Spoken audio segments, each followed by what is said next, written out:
Hello and welcome to this video where we're going to graph a parabola. Our equation is y equals 5x squared plus 2. Now, this is a somewhat tricky, but also maybe not that tricky of a parabola to graph. So let's start off with our y-intercept. The y-intercept is just the constant value, the one that doesn't have an x next to it. So that's 2. So we go to 2 on the y-axis and we have found our y-intercept. So that's good. Now we need to find the vertex. So in order to find the vertex, we need to remember standard form.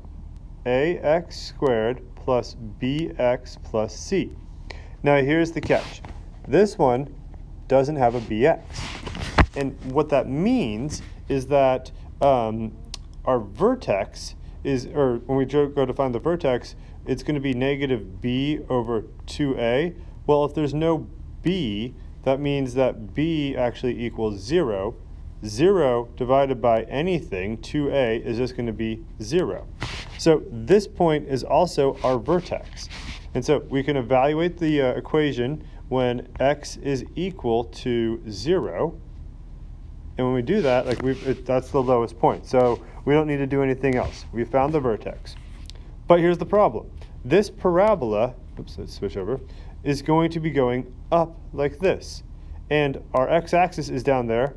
And so how do we find any more points on here to help us graph? Well, I would like to introduce you to what I like to call the A trick. So let's do this in red. Oops, and then also put it in a pen. There we go. A trick. Again, now this goes back to the standard form. We can use A as a slope, if you will. And so since A equals 5, what that means is that I'm going to go up 5, and then I'm going to go over 1. I'm going to treat it like it's a slope, like it was a linear equation. So I go up 1, 2, 3, 4, 5 over 1. I have a point that's on my graph.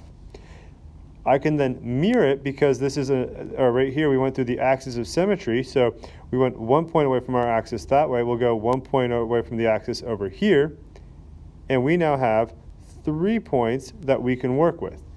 And so that's the bare minimum we need in order to be able to graph a parabola. Ideally, we'd like 5, but that A trick is a neat way to find a point on your graph when you can't find any other intercepts or anything like that. And so that's how we can graph y equals 5x squared plus 2.